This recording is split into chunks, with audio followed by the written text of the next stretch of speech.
Hello, you guys. Welcome to the Enneagram and Marriage podcast. Happy to be here with you in this newer year of 2024. It's going well so far, and I hope you are off to a great start wherever you're at in your day.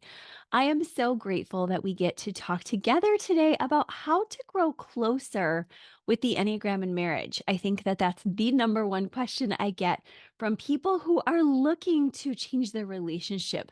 They want to know, what can we do to feel healthier together and to feel our relationship chemistry again?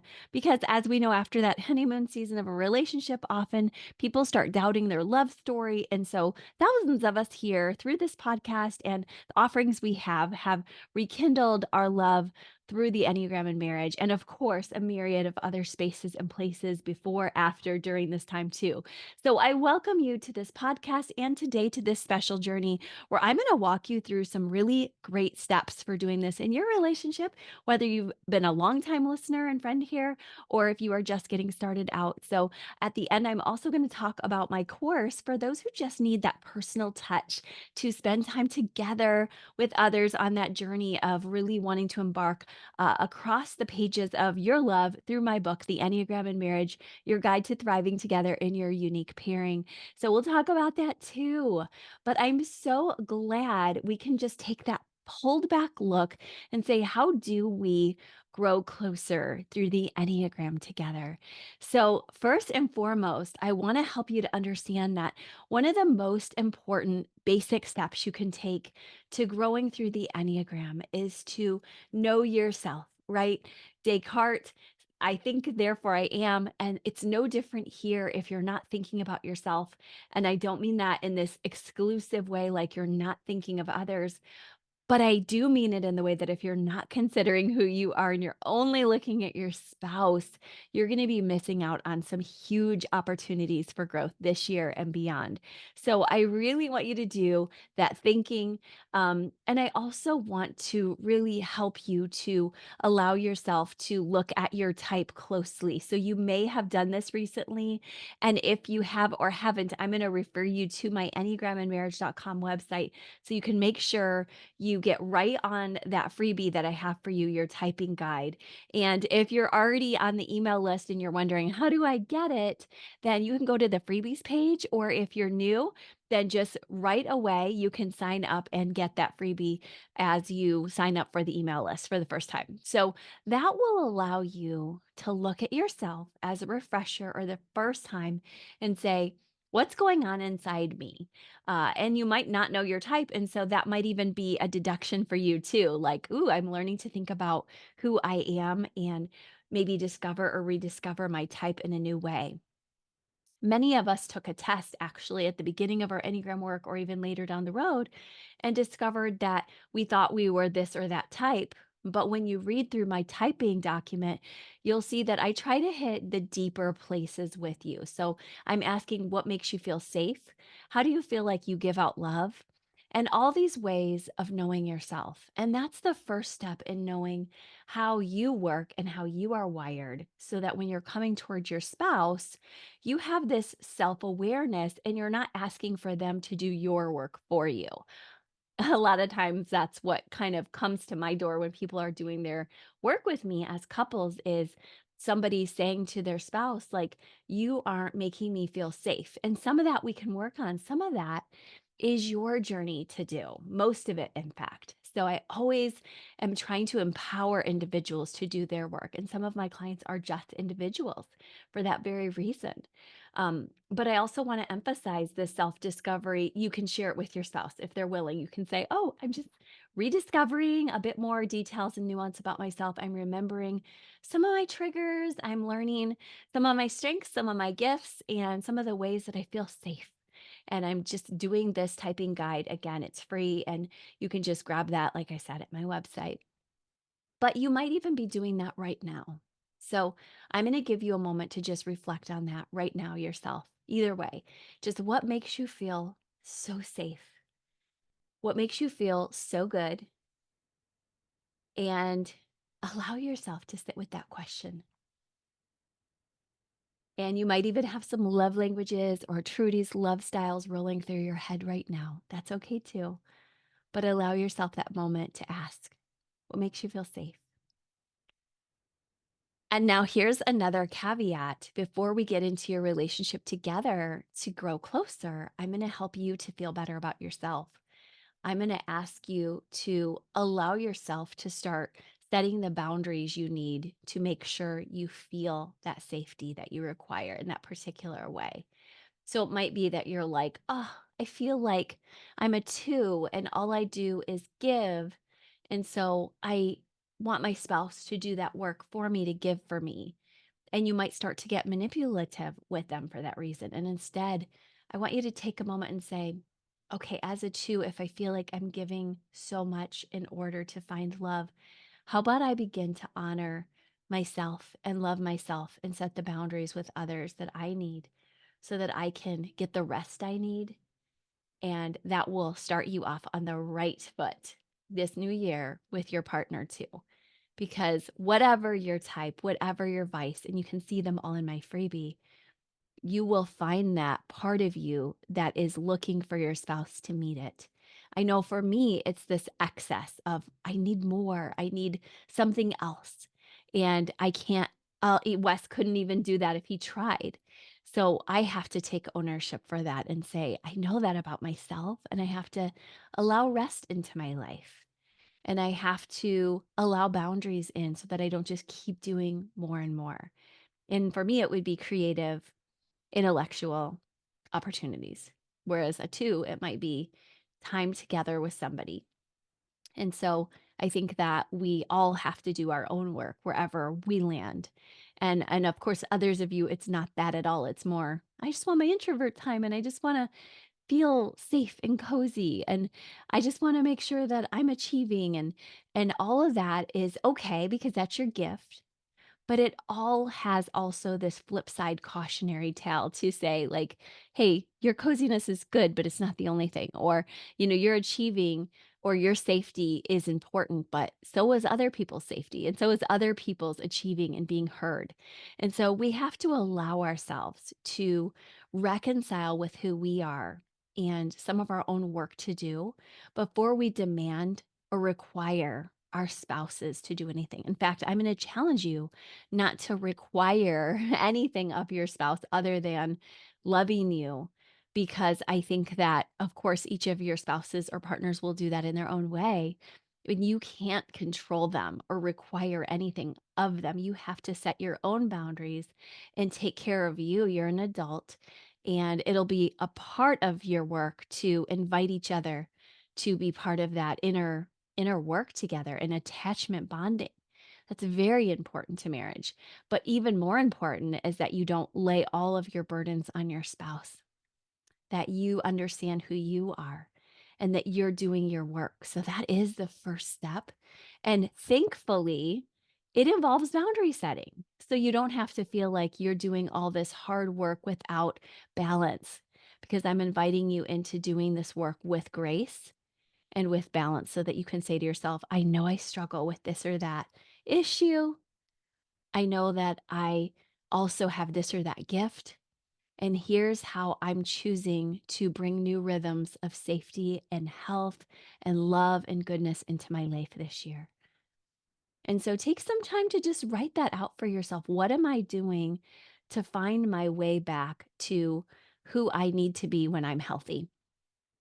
And for a lot of you, that's going to be involving the instincts. And I always come back to instincts because when you get your proper self care and you have your home maintenance and your safety on a schedule and financial, everything peaceful at this basic security level, you often realize now I can do my relationships with health. Whereas if you don't have any of that going, it's very chaotic. It's like, take care of me, but I'm not even taking care of me. And I don't even have sleep or any kind of wellness. And I'm desperate now. I'm clinging to you. I just watched a funny meme of a self-pres baby. It was, of course, just a joke, but it was a baby grabbing for a popsicle, and the baby was really desperate and like absolutely grabbing after it. And it reminded me of one of my kids when they were little. And I was like, oh, that's a great illustration when somebody is not getting their self-care, how they grab at somebody else and try for somebody else to take care of them.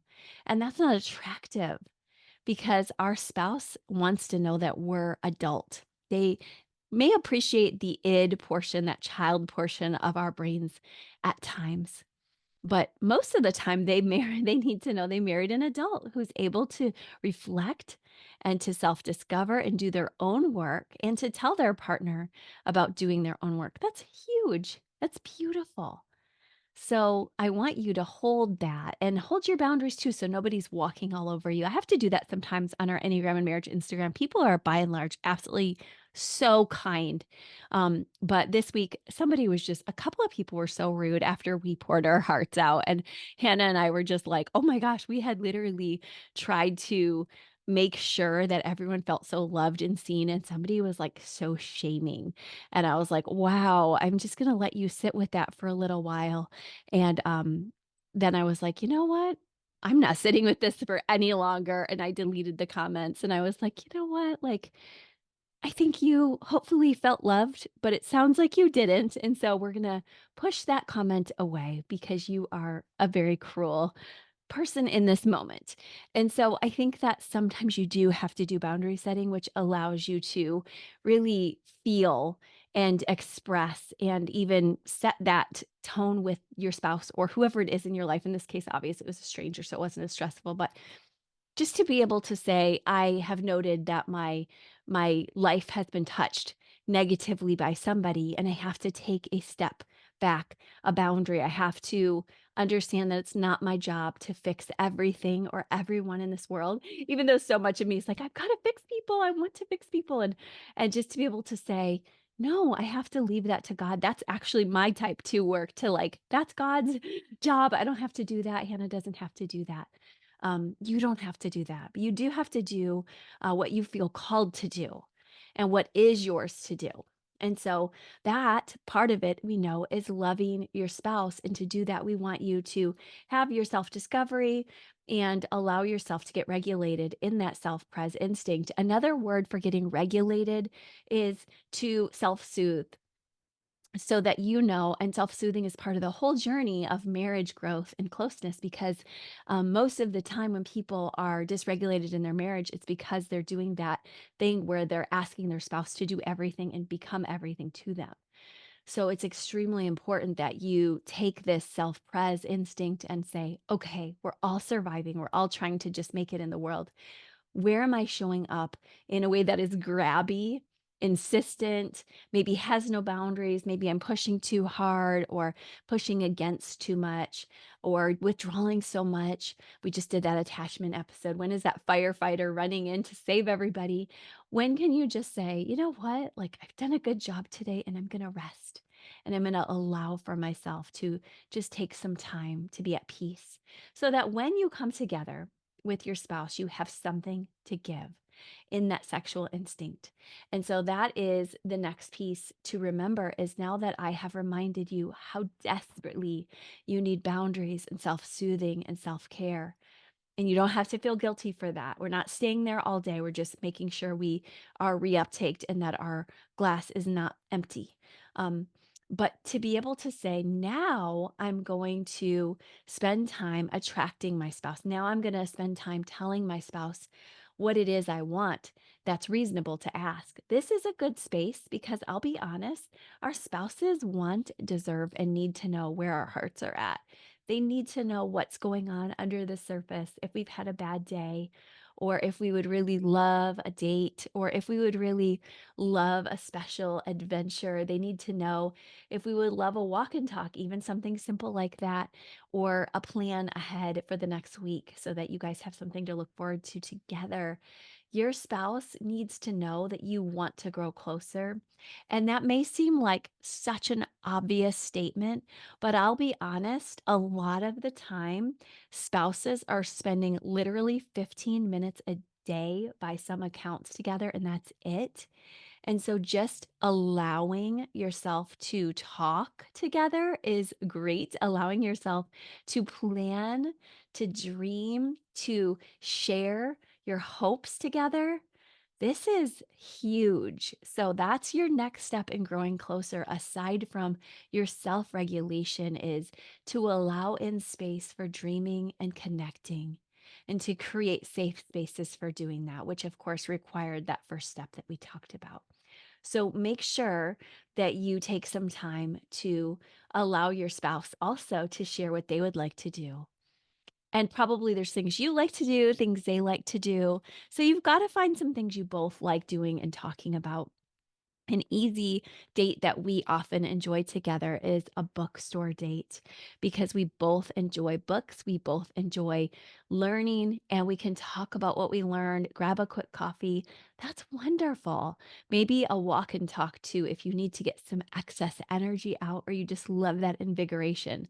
So allow yourself some of that space to connect and don't let yourselves fall into that, guys, that you don't need to because this is just a stage with kids and they need you full time.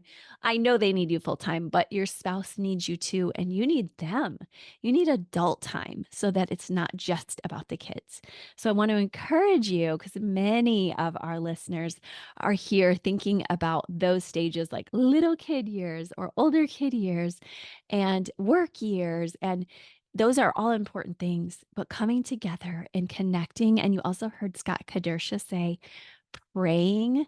I've spent some time this week praying over Wes, and that's been important.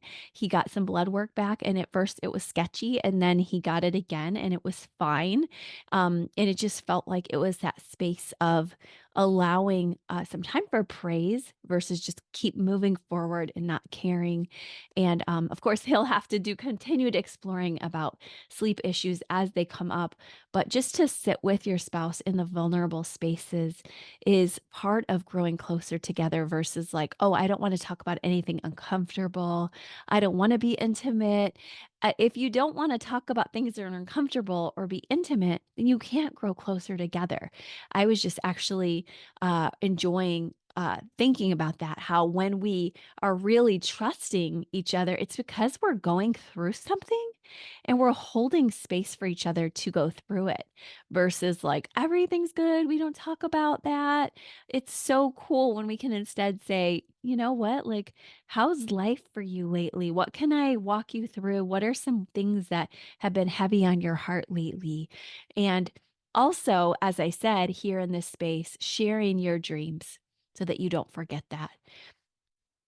Now, I also want to share something that's very powerful that I kind of work with my own systems, and you'll have to do the same with yours. I'm not a highly social person, so I don't like to just go to groups and say like, "Hey, let's, go to a 20-person Bible study and then have, a time where I spill my whole heart." But I do love doing that with my friends that are close. And that's very social. It's not just the social instinct to be with groups. And I have been with groups a lot over the holiday and have had some really good times.